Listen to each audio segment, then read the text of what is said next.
But understand something. You hurt my feelings because you're making me look stupid as a parent. People know how much money I got and they know what I'm paying you. And they're asking me, why would you only pay him that much? Because that's all he worth right now.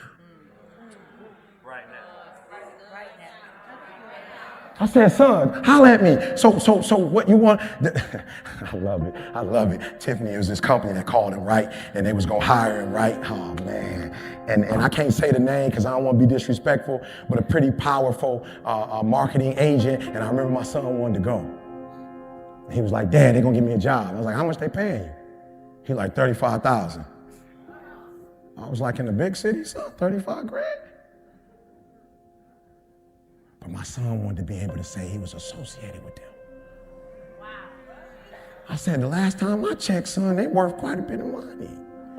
And you only getting 35 grand. And you about to go for 35 grand and build up their brand? You about to build up their brand for 35 grand and you about to sleep in a roach infested? Because that's what you, when you go in the big city, that's what you, for 35 grand, you ain't even gonna see 1,500 after taxes. I need y'all to hear what I'm telling you. I said to my son, what do you want to do? He said, I want to be a manager. I said, manage what? You can't manage the little money you got right now. You living from check to check. Manage they what time? I'm on the road 21 straight days grinding. You can't keep up with me. I'm almost 50 years old. You go manage who and manage what? But you didn't let them in your ear and tell you that it's not. So what, you living in a roach-infested neighborhood? So what, you ain't getting paid? So what, you building somebody else's bread and building up their babies? As long as you can get it on the internet and act like you're doing something you ain't supposed to do, then that's the goal. I said, son, I'm ready to pay you twice what you're making right now. But the problem is, I said, go read Garvey. You don't know who you are. Go read X. You don't know who you are. Go study Africa. You wasn't always no doggone enslaved. Go back and find out that you was once a king, son. You ain't got to take that kind of money from people. You are royal, son. You ain't got to take that. He said, Dad, you said you was going to buy me a car. And I said, and I want to, son. But you ain't ready. Listen to me very closely. I told him, son, if you want to be a manager, please tell me how you start. What's the first thing you got to do? Because I can tell you how to blow up as a motivational speaker. Yeah. Wow. And I said, son, if you go tell your story, I can pay you. He said, I ain't trying to speak. I said, I thought you told me you wanted to make money. I am, but not like that. Well, son, maybe write a book about being with you. I don't want to write no book. I said, son, you got to be fruitful before you can multiply. You got to listen to what I'm telling you. The first commandment was not don't do this and don't do that and don't do this and don't do that. God knew we were so dumb that God had to tell us, I already gave you a whole bunch of stuff. I just want you to be fruitful.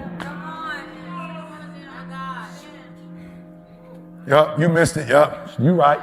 Yup, I ain't singing and dancing, so you just missed it.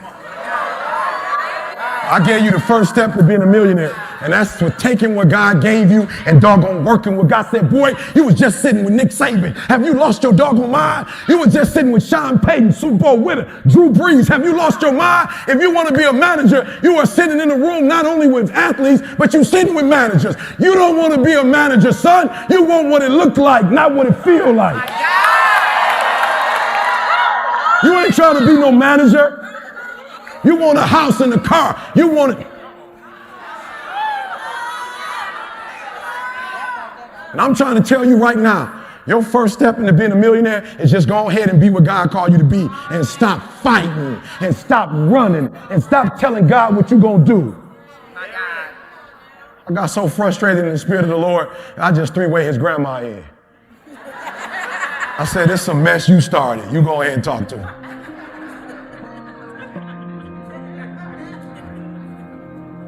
I got two more. Listen to me very closely. Be honest. You're not fruitful right now. I want to see your hand. You're not fruitful right now. Don't play. Do not play with your little pride and the people sitting next to you. Raise your hand. You're about to get a breakthrough. No, don't put your hand down. Keep your hands up. Because this is going to be the last time you raise your hand. Because when you come back here next time, you're going to bring 3 or 4 folks who not fruitful, and you're going to be sitting next to them. Are you hearing what I'm telling you? So the first thing I need you to do, I'm giving you an assignment. I need you to go talk to God for 30 straight days as early as you possibly can, or as late as you possibly can.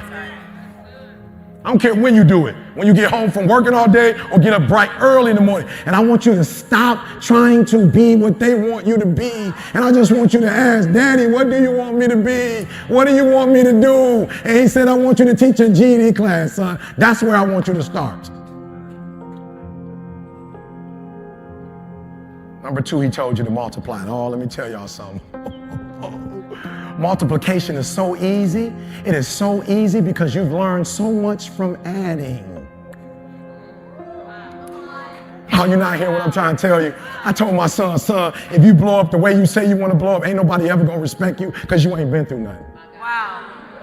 So good. Yolanda, I didn't know who you was, but when I heard your story about the knees and how I said, oh, she going to be all right. I don't care how much stuff she's going to have to go through. She's going to be all right. Why? Because she fell and know how to get back up. And then she fell again and got back up. And then she failed again and got back up. See, what you got to understand is you rushing to multiply when everything you need to understand is in being fruitful. Everything I needed to do to get here, I learned in the GED class. I learned in the GED class when I wasn't getting paid. See, because when you start doing the Alabama Crimson Tide and they give you a big check, when you start doing the New Orleans Saints and they give you a big check, when you go to Poland and you in front of 10,000 people, you can't practice then. Oh, I wish they could catch me. I wish you could catch up to what I'm saying. You're not honoring your craft. You're not honoring your beginnings. Everything I needed to learn to do what I'm doing right now, everything I needed to do to become the #1 motivational speaker in the world, I passed all those guys that don't look nothing like me. I passed those dudes, all of them who grew up in a 2-parent background, all of them who had money. I passed all of them. Why? Because of what I learned in the GED program. See, mama can't. There's certain things when you're privileged that mama can buy you, but you can't buy grit, and you can't buy grind, and you can't buy resilience, and you can't buy heart, and you can't buy that dog. I got this dog from being homeless. I got this dog from being homeless. I got this dog from teaching kids who was in the hood how to understand math when they didn't. I taught them boys how to read, and I had to do it over and over and go home and do it over and over and over and over. And I did it for 3 or 4 years, and I didn't make no money. So when I'm getting paid now, I got that dog. I'm getting paid now because the homelessness didn't break me. The trash cans didn't break me. And the reason why people love me today is not because I'm a great speaker, but they all say how humble I am. I ain't humble. I was broken. I ain't humble. I got broke. You can't be arrogant when you know you used to go to church stinking because you was homeless and you weren't brushing your teeth. I got humbled. I got humbled when you eating out of trash can. I got humbled. Y'all got to hear what I'm talking. All right, so I'm flying first class today, right, y'all? Watch this. And look, it ain't about first class. Watch this. I'm flying first class, and my man come up and say, for lunch today, we having turkey sandwiches. You know, like, boom. I was like, oh, bet. So I'm like, bet. We're going to get the sweet croissant boy with the cheese, and then the chips and the cookies, and they going to bring out the glass. I'm like, bet. I've been on the plane a lot of times, first class. I'm like, bet. My man sitting next to me. You can tell, 2-parent background. No disrespect to my man, but you can tell he came from an affluent community. He had the look. He in first class. He bossed up. He ain't talking to me because he's sweet.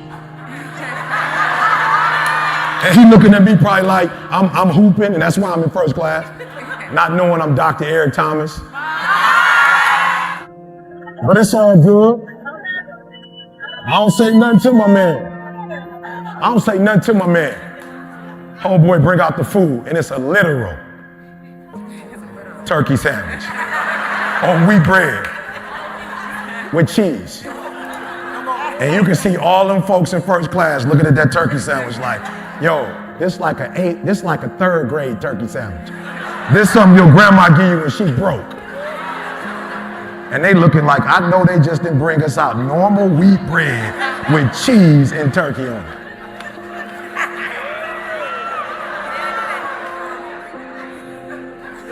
I looked at that sandwich and was like, whoa, it's way too much turkey on here.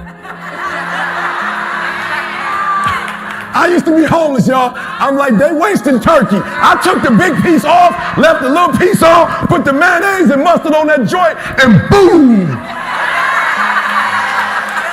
I'm looking around in first class, they done cut their jokers in half. I'm like, you done cut the turkey sandwich in half?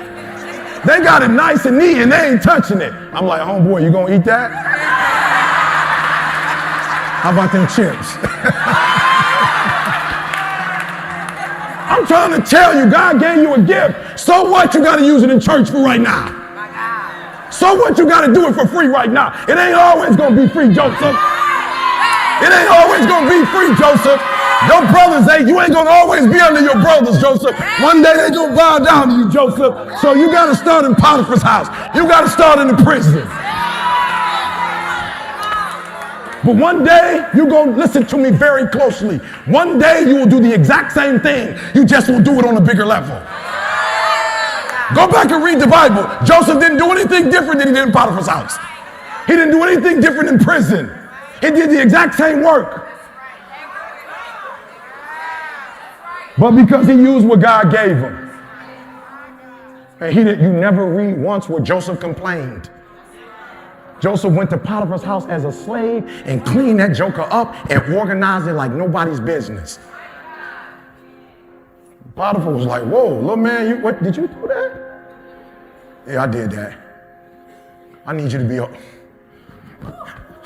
be over everything in my house except my wife. And quiet as kept, Joseph was so good at what he did, he could have had his wife too. Let's stop. No, because you missed it. Joseph was so faithful at what God told him to do, and he never complained to the point that he had more authority over the man's house than the man had over his own doggone house. When you are faithful, you never have to get on TV. You could tell all the TV people I'm good on that. I can't say names. CJ gonna get mad at me. But let me just say, he said this to me in Hollywood with my wife and family and CJ. I will do to you what Oprah did for me. My God. You will never have to want for anything. You got a gift. And when I left that meeting, God said, don't ever do TV, son. My God. My God.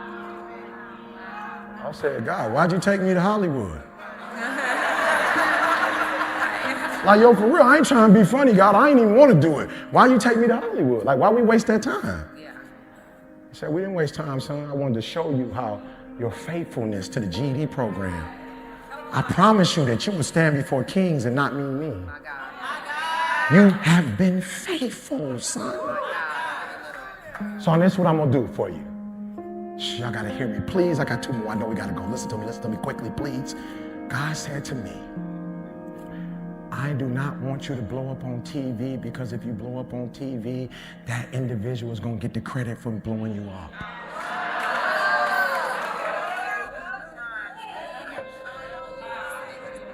And I'm a jealous God.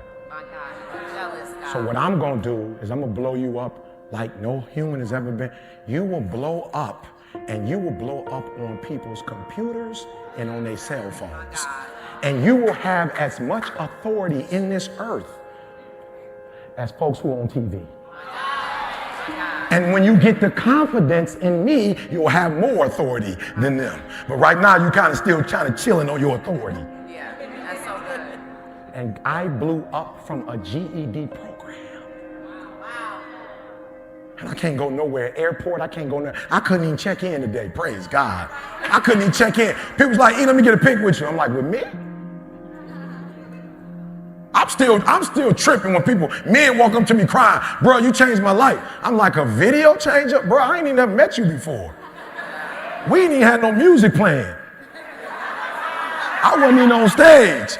I ain't even had drums. Like and he was like, bro, you changed my life. And watch this. This when you know you made it. When the bros say, flat out, bruh, I ain't no groupie. I don't take pictures with dudes. That's when you know you made it. Bros be like, I saw D-Wade. I'm like, what? I saw LeBron, like, I ain't even in that. But E.T., when I saw you, it ain't me, it's the Holy Ghost. When I saw you, I like, bruh, can I get a pic? God said to me, I'm not going to let nobody else blow you up. I'm not going to let nobody else take the credit. This is the work that I've done, son. This is the labor that I put in, son. These are the sacrifices Jesus made on the cross. Ain't nobody else going to take the credit for blowing you up.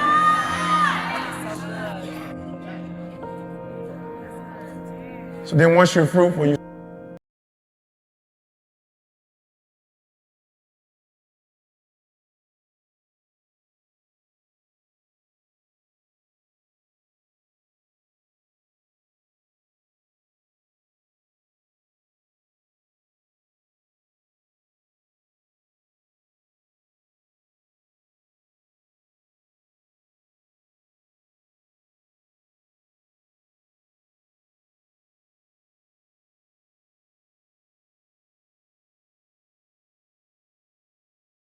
Hi everyone. Today I'm gonna our topic is be fruitful.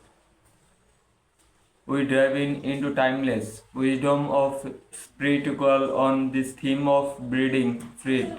Whatever we constantly our lives, our relationship and spiritual journey, its concept to fruitfulness, resourcefulness to display. Let us explore what if the means of a faithful in courses acceptable of our lives. I'm the brain, you can the branches. If you remain in me and I in you, you will bear a much of fruit. Apart of me, you can do nothing. In this verse, Jesus as the metaphor of a vine and brings to illustrate or relationship with him.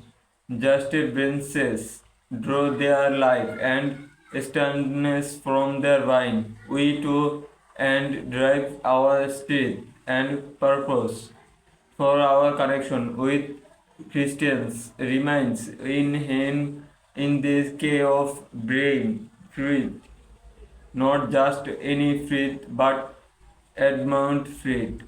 Our fruitless flow from to instantly with Christ. It's not about starving in our own strength, but it about staying connected to Him throughout the players of sufficiency and avoidance. The fruit is of Spirit, love, joy, and peace, practice, and kindness. It's a himself control, reflect our characters and Christians. These fruits are influential of Christ, work in us and through us. Just a violence. It's about difficult situations to make heaven so dearly. In every season, God is purpose for us. Their words and faith. Sometimes it's about plastering, send of breath. Sometimes it's nothing to grow, and sometimes to repairing